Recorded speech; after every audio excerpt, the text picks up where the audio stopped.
logistics. Cool.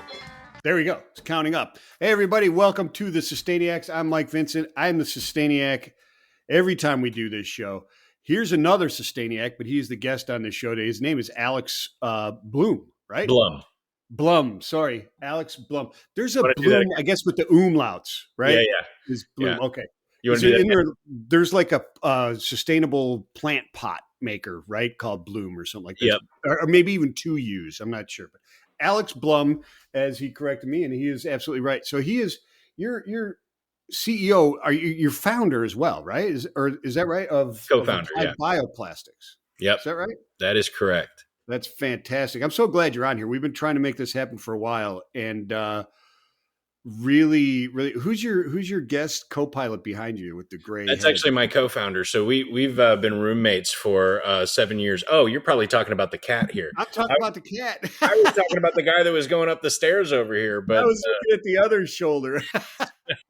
Yeah, so this is my cat Trixie. Her name is short for Venatrix, which is Latin for huntress. Because the minute I got her, take this little kitten into my house, she runs off into a corner, and I'm like, oh no, she's nervous. Nope, she was killing a cockroach, and I was just perfect. Wow, you're a little huntress, aren't you? And I was like, I got to work that into your name, so that's her. That's a perfect reason to have a cat, right? Yeah. Exactly. Just get rid of all the little critters. Exactly. And, there's some studies out there saying, petting an animal, whether dog or cat, it lowers your cortisol levels, right? It's a great de-stressing. And as somebody who also works in startups, you must know this is incredibly I have stressful. 2 cats. I have 2 cats.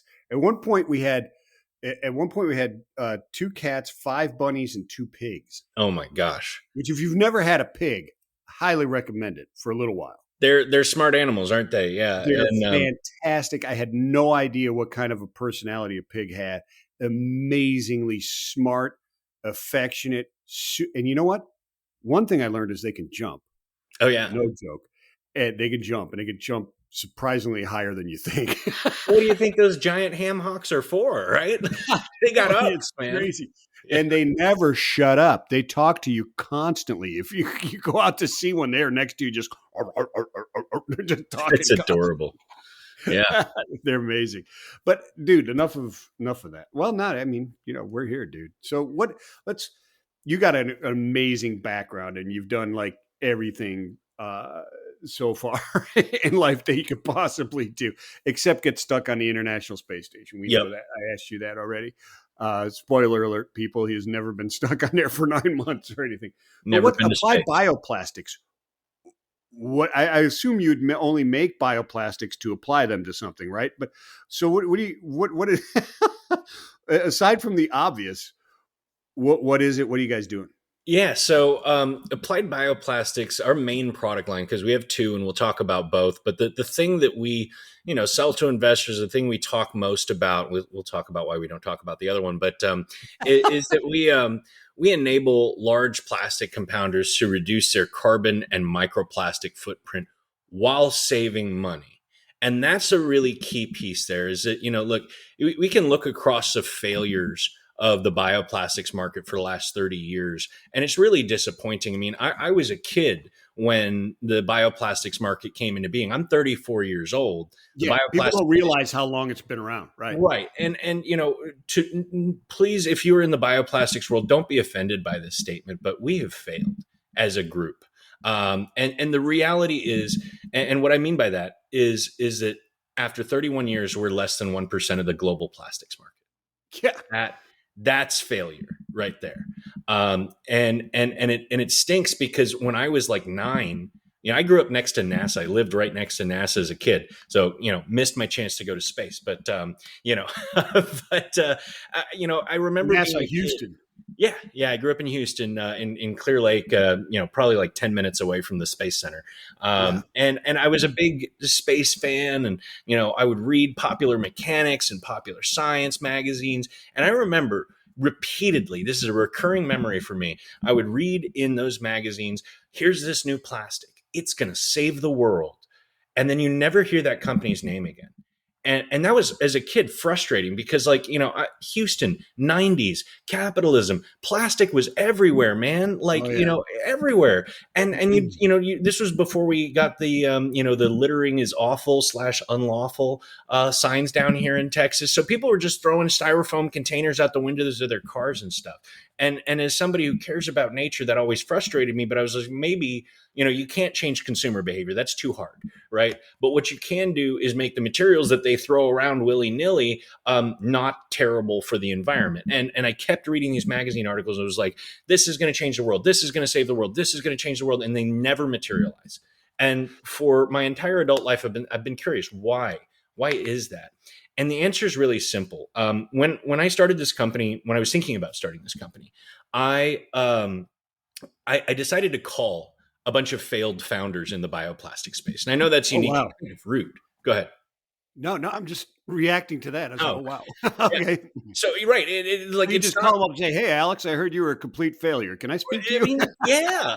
Like, some people are humble, and some people told me to go fuck off. But, like, Yeah, you're right. probably gonna have to bleep me there. But the thing is, some people were circumspect about what had gone wrong and were willing to share with somebody who was new to the industry, right? Yeah. And there was a list of excuses as long as my arm, but there was also some really good data in there. And the three things that I found out, there's three rules that they all broke. Rule number one: do not enter a commodities market with something more expensive than the incumbent. Now, I know that that is Yeah. not the most brilliant insight of all time, but every single one of them made that mistake. And I said, well, what was your plan? And they said, well, once we got some customers, we'd get to volume. And with volume, we could get like discounts on our supplies, and thus, bring the price down to close to commodity pricing. And I'm just like, that all sounds like a great plan, but how are you going to acquire the initial customers if they had to pay double, triple, quintuple what they were paying before? And they were like, Mm, mm, well, mm. that's why my company failed. I'm Yeah, like, it'd be the only way you could get around that is like say in like the EV market where you get through tax incentives and that exactly. type of stuff, where you get the government to help subsidize the new industry till it catches on, right? Exactly. And the government is busy subsidizing the oil companies instead, Yeah, yeah, they're which. not going to subsidize a competitor. Oh, exactly, right. And they're saying it's a national security thing. We have to have energy, blah blah blah. And they're not entirely wrong. I'm not saying that they're stupid for No, subsidizing the, oil. the infrastructure in our society is built natural hurdles. Heavily dependent on it, right? So, Yeah. the only way that they could compete is if there was substantial regulation, reducing the cost of their materials, but there wasn't. So they Mm. failed. And then the Hmm. next thing, if you survive the initial bit there, is you need to understand your market. And what the understanding of the plastics market that I gained is this: they paid off the machines that they use to make the plastic that we all, interact with daily 30 years ago. Like, this is like a 50 or 60-year industry. Those machines are kind of expensive, and the margins in this industry are low. So as a result, it took them a long time to pay off their equipment. But the thing about that equipment is it's modular. So if a part breaks, you just swap out that part. You don't have to replace Mm. the whole machine. Mm. Even up to like the motors and the really important components, easy to hot swap, right? Yeah. So they're not going to buy new machinery. Just flat out, they will not buy new machinery. Yeah. So if you come in saying, hey, I want to sell you a machine, they're going to tell you to take a long walk off a short pier, right? Like, that's just not what they're into. They're not going to buy it. So that's mistake number two. Guys spent years and millions of dollars building a machine to sell to the plastic industry without ever asking the plastic industry if they wanted to buy a new machine. And they And don't. and to be clear, the reason they needed that new machine was because of the different, more expensive material that they were going to ask them to process, right? Exactly. That's exactly Yeah. right. So there's certain characteristics to oil-based plastic, and one of them is like very high temperatures and resistance to that very high temperatures, right? Cellulose and biomaterial tends to not have that kind of resistance. So you need a machine that's capable of working that plastic at much lower temperatures. That's not something that today's equipment can do. So you need to make new equipment. But the problem, again, is that they are not in the market for new equipment. They're not going to buy No. it from you. And Right. then the third thing is, and this is sort of a corollary to the second one, if you've never set foot inside a factory, don't start one, for Christ's sake. Don't have that kind of ego. Don't have that kind of ego. And seriously, if you go to business school, you understand how businesses work. You don't understand how to operate one. And, my apologies to the business majors. Some of you probably worked in a real work setting where you had to, put on PPE and safety helmets and then go into a factory, but most of you haven't. Right. And most bioplastics founders haven't. They are either chemists or MBAs, right? Yeah. They don't know what it takes to run a factory. They don't know about fire safety, worker safety, chemical safety. Like there's so much that goes into it just to not injure your workers, But much they don't less. understand that plastics are very, very hot and they're sticky. So when it explodes and gets on somebody, it is a really bad situation. It is the closest cousin to napalm that you'll see. Yeah. The only thing that's different is that you're not actively on fire while it's melting through your skin, right? Right. So it's Right. awful stuff. And this is why we're trying to replace it. But so let's put those three rules back together. Let's recap them real quick. Don't come with something that's more expensive. Don't come with a new machine requirement. And don't start a factory if you don't know what you're doing. So with those things, that makes the vast majority, if not all, bioplastics companies that are in the world today non-viable. So he said, what can we do to turn that around? And what we said was like, okay, we clearly need to figure out a way to get materials into this soup of plastic making stuff that are cheaper than the material we're using today in order to create new margins and in order to win on price, right? Mm. That's the key thing is you got to win on price in a Mm-hmm. commodities market. So Mm-hmm. what we did was we searched for materials that would reinforce the plastic while being less expensive than the plastic itself. And what we came up with was natural fiber. Natural fiber can be in any form, but what we target is invasive species and waste, right? So from the agricultural industry, we source, rice hulls and wheat chaff and corn Mm. husk, right? From the Mm. furniture industry, we take sawdust. From the planting industry, like in Asia, we take rotational crops like jute, right? And so what I'm trying to say is that we've built a platform that has enabled the use of a wide range of waste or unwanted cellulose fibers. And waste or unwanted, the reason that's so important is because it makes it cheaper. In some cases, like invasive species, people will pay us to take away our own inputs, right? Like if we go clean up a riverbank filled with invasive plants, a government is going to pay us to do that, and then we get to use that as mass in our plastic, right? So and then the second piece Wow. is we had to build this tech around the machines that the plastic industry uses today. And then lastly, we needed to incentivize the companies that make plastic today to make our plastic because, again, we're never going to start a facility. So what we did was we took the cheap material. We realized that that was going to create a great deal of margin. We decided to split that margin with the makers of plastic. So we created this new margin, then we give it away so that they will adopt and they will Mm. adopt in the machines that they already have. So essentially, Mm-hmm. the plastic industry has a million reasons to say no to switching to a different plastic. And most of these are practical reasons, right? They're not Mm-hmm. evil people. Like I think a No. lot of the time us sustainability people make the mistake of calling out other human beings for their evilness and their evil choices. But the reality is there's a system that we live in and it works in a certain way. And you need to get on board with that, right? And not that you have to agree with the system, but if you're trying to start a company that works within the system, you must understand and obey the rules of the system. And further, the employees for each of these. I mean, look, I've talked to hundreds of employees from like Shell and Exxon and a lot of the big, chemical companies. They're already embarrassed, man. You don't have to tell them, right? But what they want and the reason they say no is because it's impractical under the current system. So you have to make it practical, and most importantly, you have to take away the reasons to say no.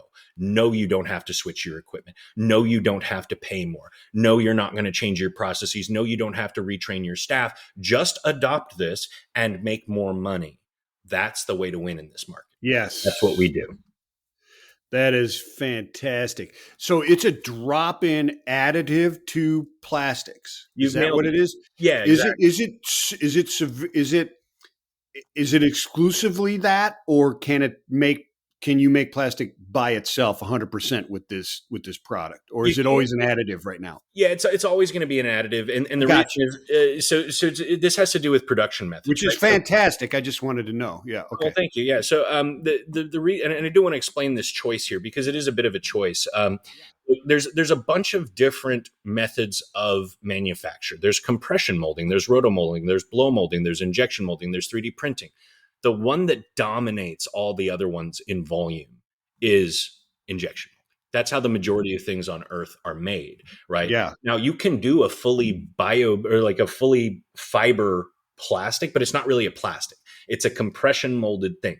Now, when you compress something, you're not creating a lot of shear strength. So if something pulls down on one part and pushes up on the other, a compression molded object is just going to shatter. It's going to break in half, right?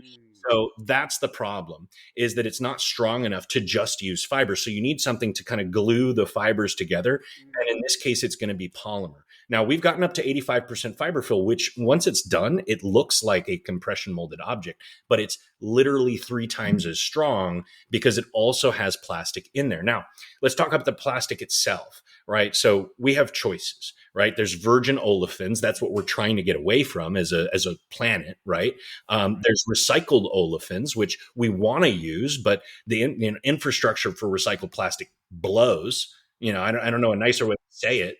And Yeah. Sucks, is non existent, completely inefficient, sure, yeah, piece of shit. What? Yeah. couldn't Whatever. possibly be profitable under the current economic situation Yeah. is my favorite of those, Yeah. because the amount of sorting and chemical and physical sorting that you have to do there is not profitable. The product that comes out is worth 30 cents a pound, and it costs $5 a pound to process it. How the hell are you supposed to make a profit doing that? And my point here is that recycling should not be a private industry. Recycling should be like the mail. It should be like the US Postal Service. It's something that we should lose money on as a government constantly in order to provide a critical service for the world, right? And for our communities. But that's socialism. So we Well, don't. I don't know if that's socialism or not. I think it's just the right thing to do. I think, in certain aspects, I think that ideation should be applied, right? And in others, maybe not so much. But I always thought that it made no sense why, garbage collection is just paid for by the tax and, relatively free, I guess. But if you want to recycle something, it's an upcharge. It should be the opposite, shouldn't it? It should be. Exactly. Shouldn't it cost you more to just throw something away than to recycle it? Exactly. And I think you'll see that, the tough thing is consumer behavior, right? Like you can have the most brilliant recycling program in the world, but once consumers get their grubby little mitts on your product, the chances are about 80% that they're going to throw it in the wrong bin, or they're Yeah, going to of put it in the course. bin dirty, or they're going to Yeah. mix it with other materials, or they're going to do this or that, or the other. There's 18 different things they can do to make the plastic unusable, and they tend to do all of them. But you know what? Industry does that as well. I was They at a do. plastics recycling show. Well, it was a plastics show. They had a recycling portion of it. But, standing up there, the sustainability officer for a global food manufacturer said, yeah, we get it. If we just had gray or black packaging, foils could be completely, recyclable. But we're going to make them shiny and put our colors on them and stuff like that. It's just the way it is. So, Right. suck it up. Because we got to advertise. Yeah, because we got to advertise. Right. And then nobody wants the black plastic that results from that behavior.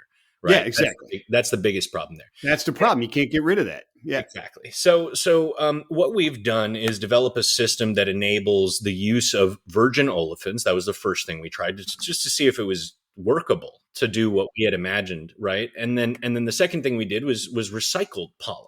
Right. We said, okay, now let's take the crappy stuff, the black stuff that no one wants to use, not only because it's black, but also because it's weak in mechanical properties. And we're going to reinforce it with our cellulose fibers. And what we've created, and if you look behind me, I don't know if this is going to be on video or just an audio interview, but It is. there's a big black square sitting behind me. And Oh, is that a pallet? that is a shipping pallet that's 100% made out of agricultural waste and recycled plastic. It holds 1,800 pounds with low quality recycled plastic because we've reinforced it with our fibers. Now, the next So step, you can take like the garbage plastic, because you and I talk about this before.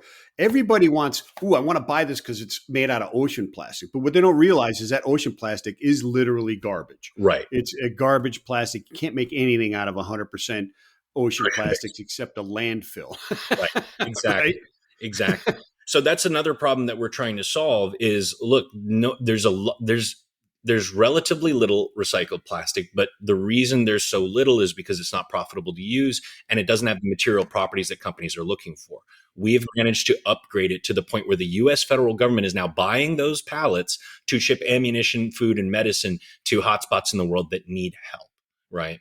And that is the power of this platform. And And last, they're reusable, and are they recyclable themselves? they How is are. your material as far as it's comparable to virgin plastic being able to be then recycled and used again? It needs to be recycled with itself. Otherwise, the cellulose in a standard recycling setup is going to be seen as a contaminant and it's going to ruin the plastic. Yeah, There, no, right. So you got to recycle it as if you would do PET and HD in separate lines, right? correct. Yes. And Gotcha. so when you do that, it recycles perfectly. We've Yeah, tested yeah, it. We've tested the same sample being used and recycled 4 times, and it retains the material properties. It starts to lose them on the fifth time.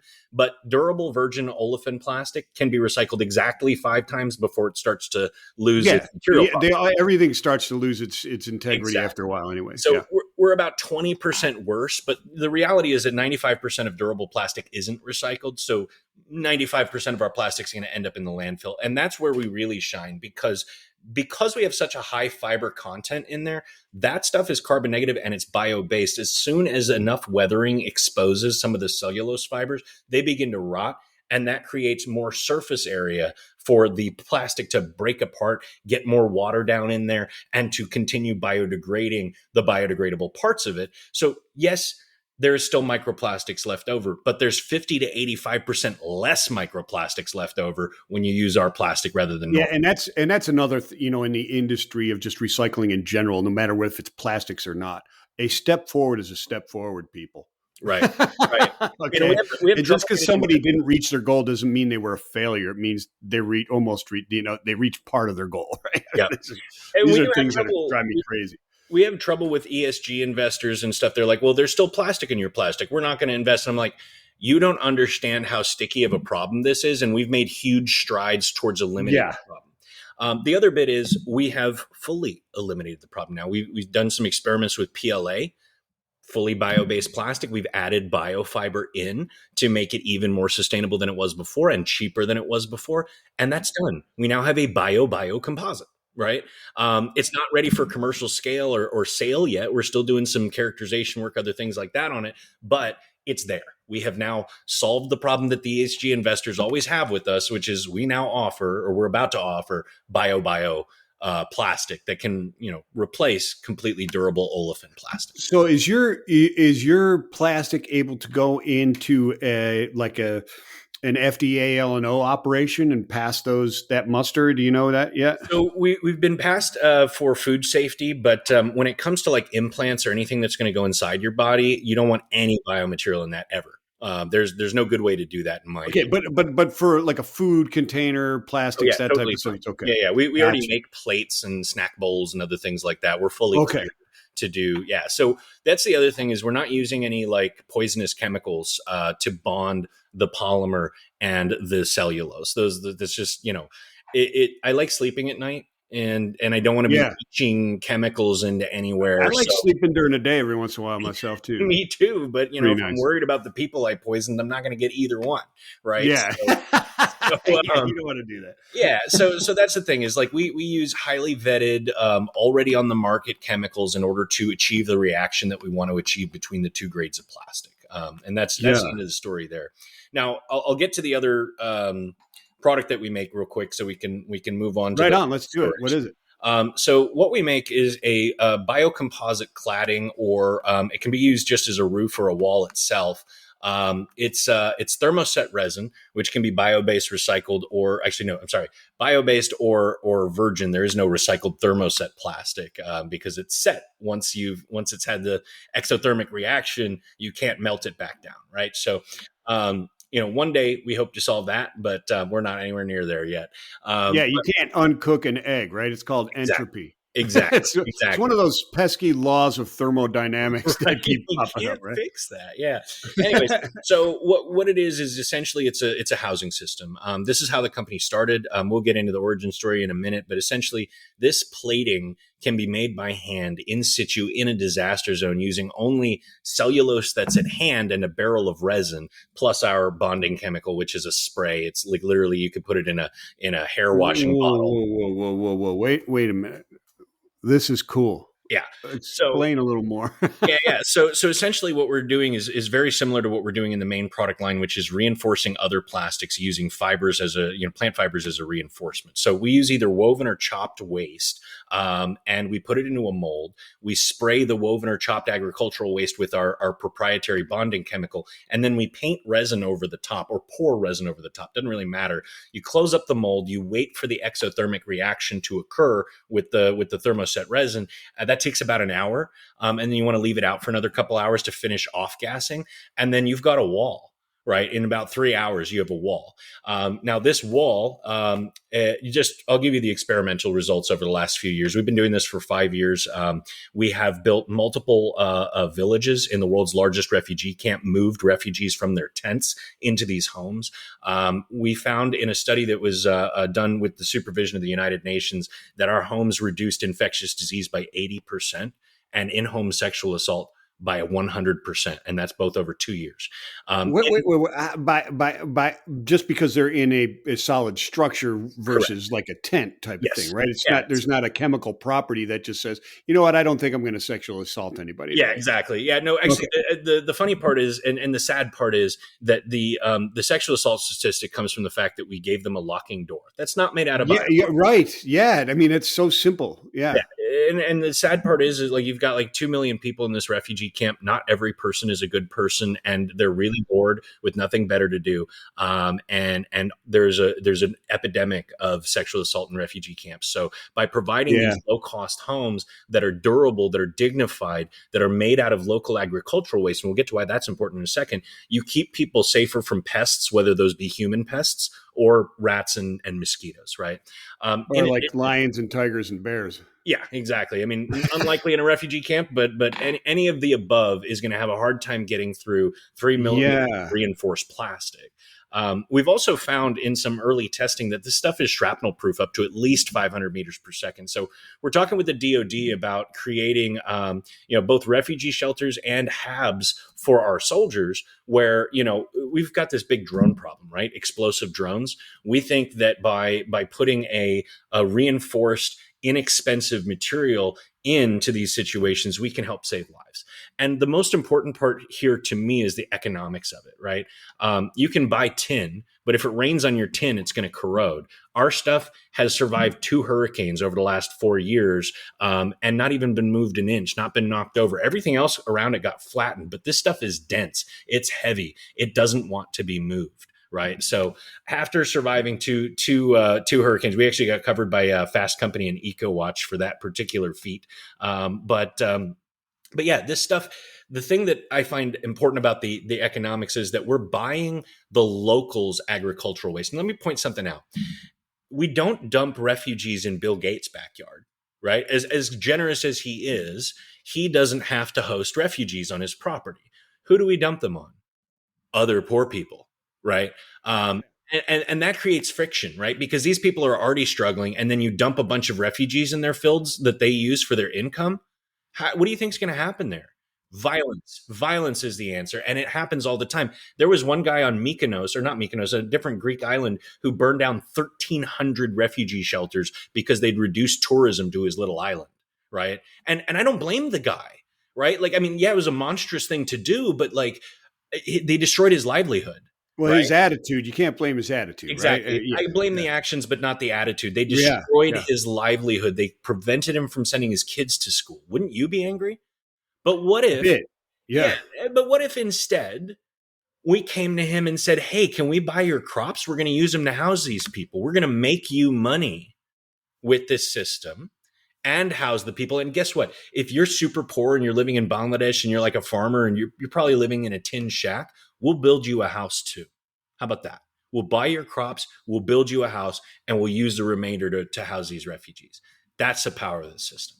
Now, the reason we don't really talk about this is something that is close and philosophical to me, which is I came up Jewish. I'm not a particularly religious person, but I have really loved big swaths of Jewish philosophy, and one of them is the idea of the mitzvah or the good deed, right? And the Talmud, actually, one of our holy books, ranks mitzvahs. Let me give you an example of the worst mitzvah. Bud Light. Wait, there's a worst good deed? Yeah, there is. Oh. And I'll demonstrate. So when I forget which hurricane it was, but some hurricane hit Houston, and Anheuser-Busch spent about $50 million bringing fresh water to the citizens of Houston so they wouldn't dehydrate. Really awesome act of charity. But then they turned around and spent $100 million advertising that fact. That's the worst mitzvah, the one that you blare out into the world. Look how great I am. Look how charitable I am. Isn't that amazing? For Jews, our goodness is supposed to be between us and God, right? Now, and again, not being super religious, I still think that being a little demure about the things that you donate and the things that you do to help other people is the right thing. You shouldn't be like, the motivation isn't for personal gain, right? Exactly. That's the problem. Yeah. Well, actually, let's dig into that for a second, because I think that all altruism is fundamentally selfish. Listen, I had that argument in college in philosophy, and I eventually won it. It took me about a month with my philosophy professor, but I contended that being selfish and is actually a good thing, and being greedy is actually a good thing, and it is impossible for a human being to not be selfish, even in good deeds. It goes against our fundamental programming. Yeah, it's not possible to do it. It's I just do not. good things because it makes me feel good, not because I need the pat on the back attaboy from you or anyone else, right? That's right. So that's still selfish, and it's not necessarily a bad motivator when in the right place. Yeah, that's exactly right. So that's why we don't talk about the housing that much. I'm a little embarrassed, in terms of talking about all the but you need to, because you got to evangelize, taking it from the religious side of things. You got to evangelize what you're doing to bring that movement. I mean, I'm a Christian, and I've had plenty of Jewish friends, and both of us agree that our job here is to spread that good word and to bring others to the faith and do good for others. Otherwise, Dietrich Bonhoeffer, right? The what is it? The cost of discipleship, right? You don't get to be to just sit there and be good. Right. You have to do it to other people, right? And by the way, that is why I am here, right? It took a couple of years ago, my co-founder twisted my arm into starting to do podcasts with folks so we could talk in a long format about what we do. And I was just like, I don't want to do it. I don't want to pat myself on the back on air. I hate that shit. And he was just like, you got to evangelize, man. Otherwise you can't be the CEO. So I was just like, all right, fine, I'll do the podcast. And I've started enjoing them, but it's fantastic. I'm glad you're doing it, because you're doing a fantastic job of telling the story. Well, thanks. And I'm glad you're bringing up this thing. Can you extract the cellulose to produce this housing material from organic waste? I mean, that's one of the biggest problems by volume, and really VOCs and other emissions, leachate, et cetera, that we have as a society, is that organic municipal waste. Yes, and you're absolutely right. And I don't know about locally, but in places where the economy is substantially simpler, like developing economies, rural parts of developing more agricultural. Yeah, exactly. So we're forming this partnership, and we're hoping that this will kick off next year. But essentially, going in with two other startups, one of which makes methane gas for power. From human feces, animal feces, and food waste. There's another one that's a bioethanol producer that uses the parts of the plants that we don't use, that makes cooking fuel for the same community. So we're going to co-locate all three companies in one facility. We're going to take the stuff they don't use and make houses with it. They're going to take the stuff we don't use, make cooking fuel and power fuel out of it. Right? Fantastic. maybe one day we'll be able to bring this to the municipalities here in the United States and Europe. But today, and we always get slapped on the wrist for pointing this out. But the West has done a lot in terms of decarbonizing, and there are areas that are still growing, and they're growing their populations rapidly, and they're consuming coal-based power and other things like that. And they are, we are still the biggest polluters. Let's not get, don't get me twisted here, but these populations that are coming up and increasing their commercial need are also becoming very large contributors. So if we can stave that off by giving them dignified solutions, look, I mean, no shame to the person who started this company, but there's a company out there that compresses trash into bricks for houses. Now that's really cool tech, but think about this. How do you feel about yourself if you live in a house made of trash, right? And don't answer the question. I'm just saying, like that's not dignified to me. And this is, right? Something that looks like a house, not a pile of trash, is important to the human psyche, right? And so that's why we're doing it. I think it certainly expands the customer base for sure. Definitely Yeah. that too. I mean, I can see in some parts of, like Washington, Oregon, California, where they'd be very proud that they built a house out of trash. That's right? true. That's absolutely. But there's a certain person type That's a of choice person if you live in the United States. If you live in the United States, you're one of the most privileged people on earth, right? But when that's true. 100%. I'm really talking about the people who, still literacy rate is like 20%, right? In 2024. That kind of person deserves dignity too, is what I'm saying.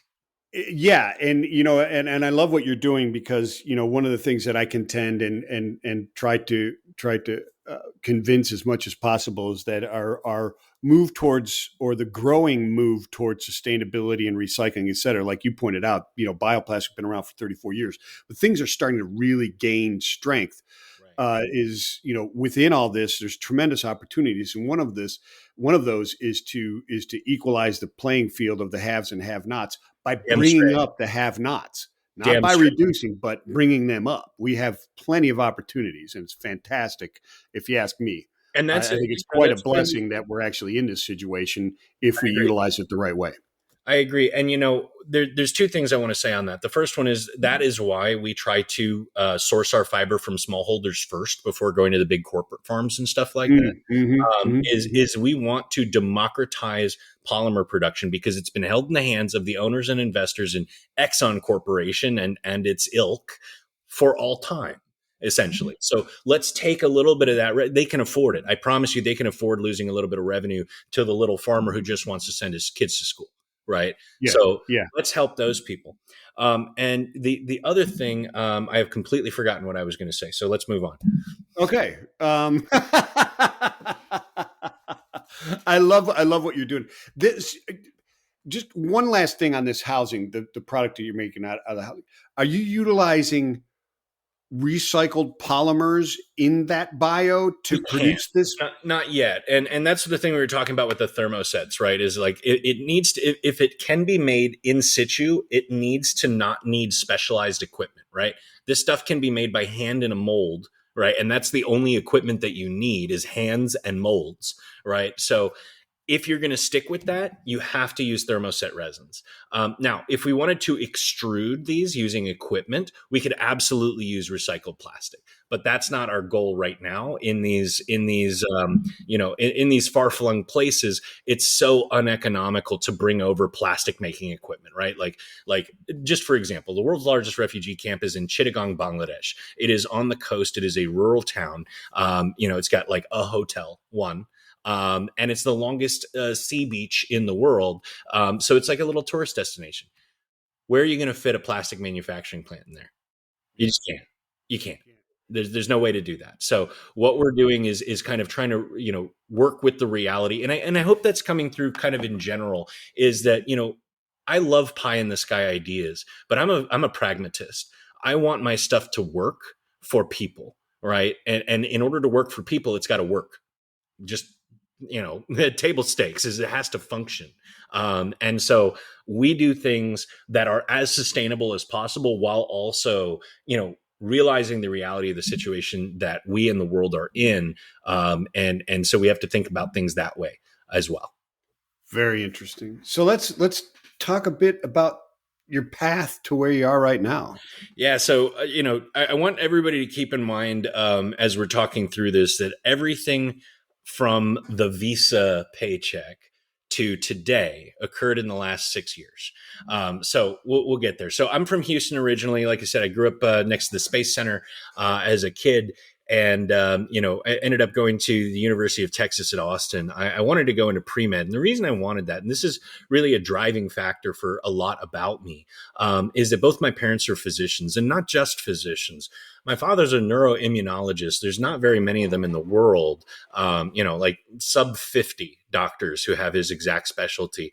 And he deals with some of the worst diseases, multiple sclerosis, Parkinson's, things like that. And sometimes he makes real progress on people's disease for that, which is, largely seen as a death sentence, both of those diseases. And to be able to live an extra 20 years, happy and not in too much pain, that's what my dad does for people. And That's amazing.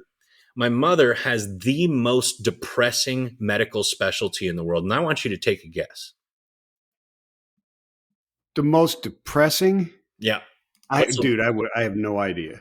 all right. So, Michael, this is the most depressing specialty in medicine: pediatric palliative care. That is children who are terminally ill, and how do you help them and their families through their end of life? That's what my mother does. She started the first hospice in the world for children specifically. It's called the Butterfly Room, and it's in Galveston, Texas. So kids die too, and it's really hard to think about that and admit that. But instead of treating them until the absolute moment of death, which can be highly invasive, not very dignified, painful and expensive for the family, she helps them die in as little pain as possible, with as much dignity as possible, in a way that is acceptable to the parents and family. And so that is what made me want to be a doctor.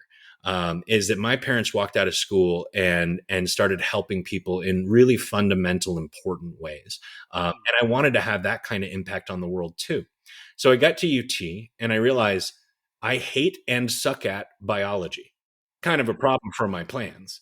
Um, so that wasn't great. So I dropped out because I had no idea what I wanted to do with my life, and I didn't want to acquire a bunch of debt sitting there in college not knowing what to study. So I dropped out in 2009, which was a wonderful financial move given that there's global financial recession. I ended up homeless. I lived under I-35 bridge for about 3 months, until I was able to find a job at a pyramid scheme selling windshield repairs on the side of the road in Texas heat in the summer. I got Not Safe Light. Safe Light. You're not saying Safe Light is a pyramid scheme. no. There's another company called Just kidding. Yeah. No. So there's a company called Chipio that started a couple years before the recession. Takes advantage of people who are really struggling to get a job. You get paid $0 per hour. You get no sort of salary or any sort of base, but you do get $20 a chip that you repair. So you stand out there for 10 hours a day, and you pitch people while they're filling up their tank at the gas station on fixing the rock damage that's on their windshields. You got to get them to get out their insurance card, let you call their insurance company, and also make the repair while they're sitting there filling up their tank. It's a And I thought like just washing the windshield as a homeless person was a tough gig. Right, right. I gotta get you to, so basically a good day is you close 5 people, you make $100 for standing Yeah. out in the sun at 105-degree heat in Texas in patent leather dress shoes, and washing people's windshields to find the damage as well, which you're not allowed to accept tips for. So all Oh of that wow. was, yeah. So and of course your manager and his manager and the guys all the way up the chain make way more money than you do on each repair. It's a $80 repair that the insurance company pays for. You get $20. So that's why it was a pyramid scheme. Anyways, turns out I'm really fucking good at sales. So I Nice. I crushed it at that job and said, man, this sucks. I'd like to, sell something that's more expensive, maybe get a base salary, right? So I went back to school, and I went back to school for rhetoric, thinking, there's two ways this can go.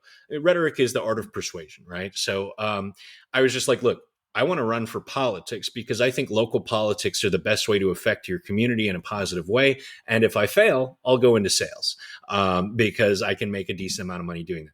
So, as you might imagine, I failed. Otherwise, you'd be calling me councilman, and we wouldn't be having this conversation. I did run for city council in Austin on a platform of improving traffic and reducing over policing of minorities. I did not take money from the corporates, and that is why I lost. I was badly out fundraised by my opponent, and so I was in sales while I was doing that, and I stayed in sales after the fact. So I worked for a number of wonderful startups. I also worked for Amazon, Oracle. I worked for WP Engine, which has a building up on 4th Street in Austin. And then finally, Thousand Eyes, which was an excellent enterprise network monitoring solution that I was really great at selling. I loved that software. And, they got acquired by Cisco for a couple $1 billion about 3 years ago, which gave me a nice little cash bump for Applied Bioplastics. But Sweet. anyways, the story really begins here, 2017 at Thousand Eyes. In February, the first 2 weeks of the fiscal year, I closed Visa on a massive account. And this was really lucky because I had the director of networks for Visa on the demo, and we caught a live outage while I was talking to him with our software. And we're able to get to Oh, root cause in 2 minutes when he told us that his DevOps team would have taken an hour. We saved them $10 million on the demo. And they wow. bought everything right now. How fortuitous. Yeah, exactly. And again, I'm not like a religious person, but if I was, I'd be like, that's divine intervention right there, because that changed my life. They bought everything, and not only did they buy everything, they bought everything in the first 2 weeks of the year. And if you've ever been in sales, you know that you get accelerators after you've hit your annual quota, where you get paid Sure. double or triple commission for, as a thank you for beating your annual quota. You're not supposed to beat your annual quota in the first 2 weeks of the year and then get accelerators for the rest of the year. But that's exactly what happened to me. I ended up making $1.5 million in commissions alone in 2017. Wow. Sweet. But at this time, I only knew I had $500,000 from that one deal. And I said to myself, man, you've been striving and trying to make a difference your entire life. Now you're 27, you're debt free, and somebody just handed you $500,000. If there was a neon sign blinking over my head saying, now is your moment, it wouldn't have Yeah. been any more obvious than it was at that Yeah. point. So I said, all right, here's what I want to do. I want to donate 100% of that money to charity. I'm going to put my own net worth back to zero because I believe in myself and I believe in my accelerators for the rest of the year. And I'm going to go do something important with this money.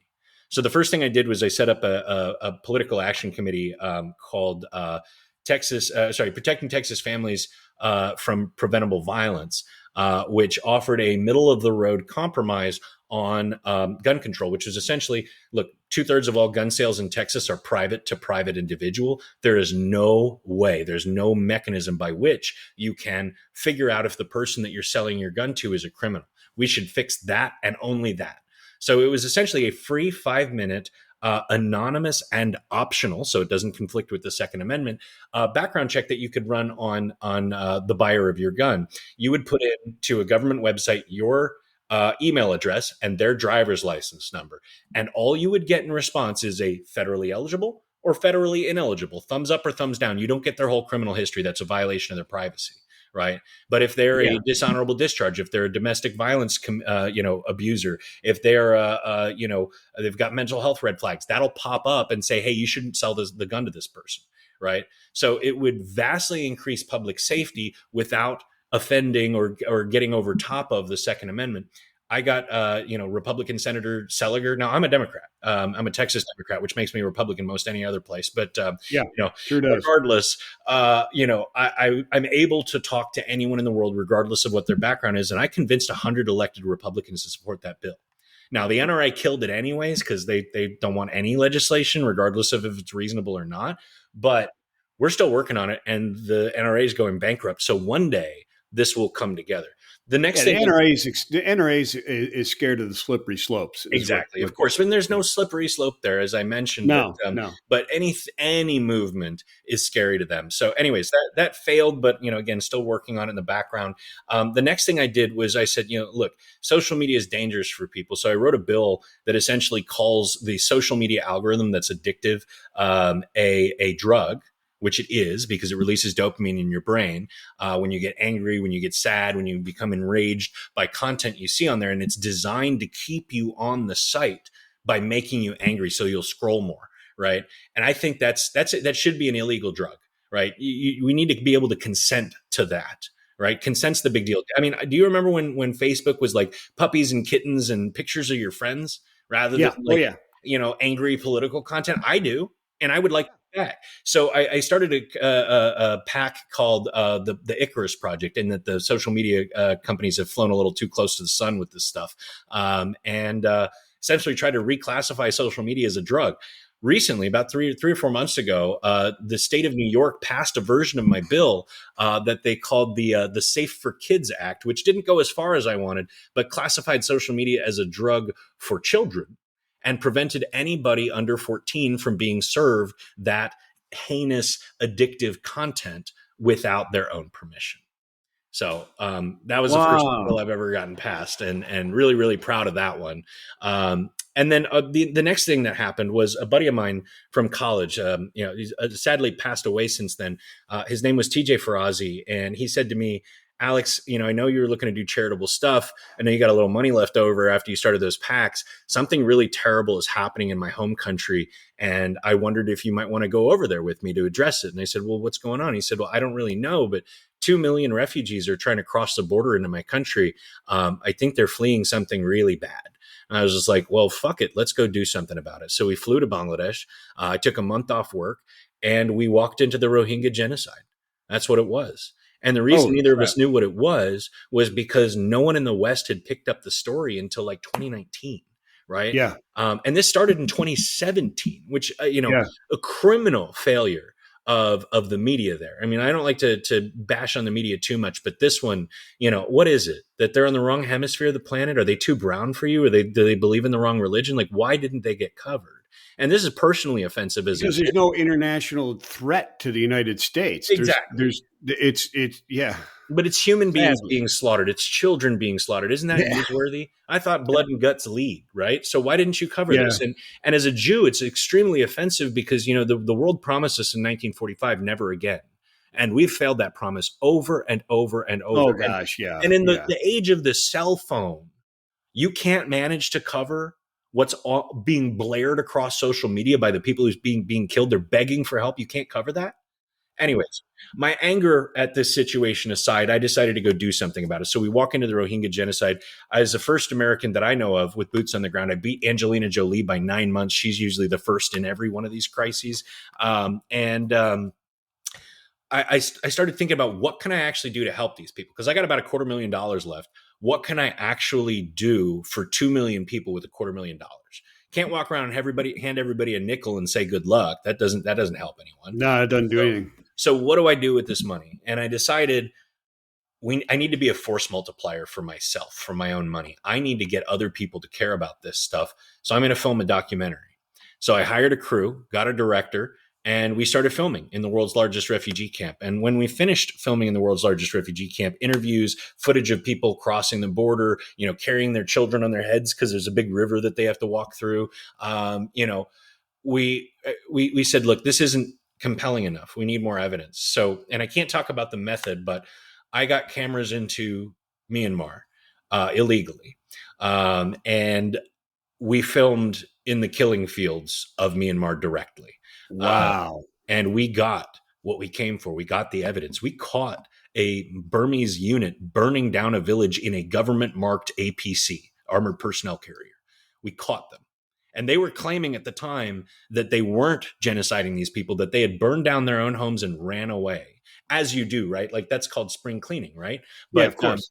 but yeah, Yeah. so that monstrous lie that they were telling, we put the lie to that, and then we submitted our evidence to the International Criminal Court of Justice at The Hague, and we submitted our evidence to one of my personal heroes, Senator John McCain, when he was still alive, and he turned around and he wrote the Burma Human Rights and Freedom Act, which was a package of sanctions on Myanmar.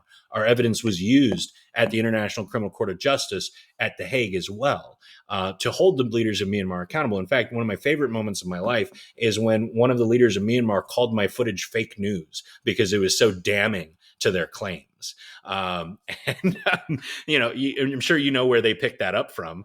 Yeah.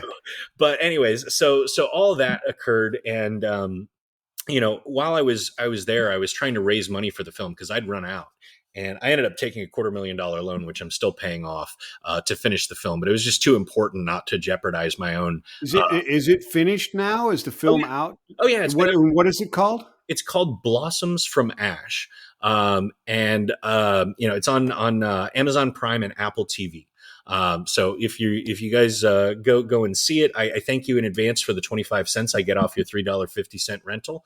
Um, That's all you know, you get? there's a lot of other people getting paid in that chain, man. There's this distributor, there's Amazon itself. Like, I get nothing. I think in the last 3 years since the film's been online, I've made about $700 on it, and I spent about $500,000 that I'm still paying off on that film. But anyways, I was trying to raise money for the film. Really fun anecdote based on that title there, trying to make it a little memorable for you. My director and I got into a little disagreement mid filming, and I wanted to make a change, and he didn't want to make the change. And he said, Alex, we're filming Blossoms from Ash, not Blossoms from Ass.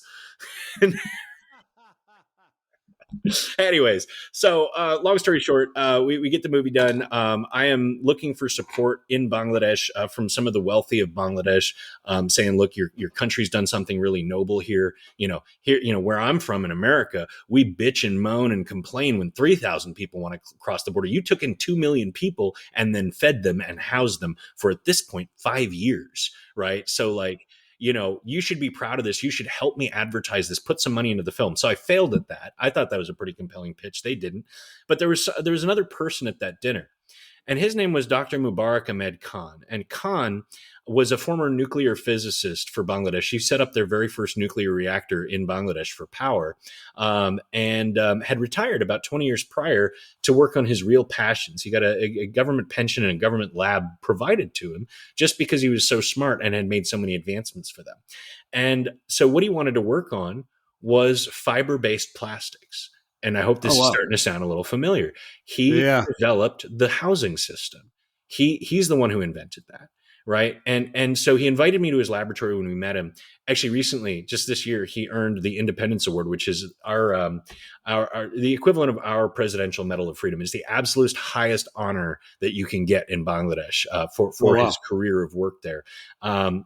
He's been cited over 10,000 times on Google, but I didn't know any of this when I met him.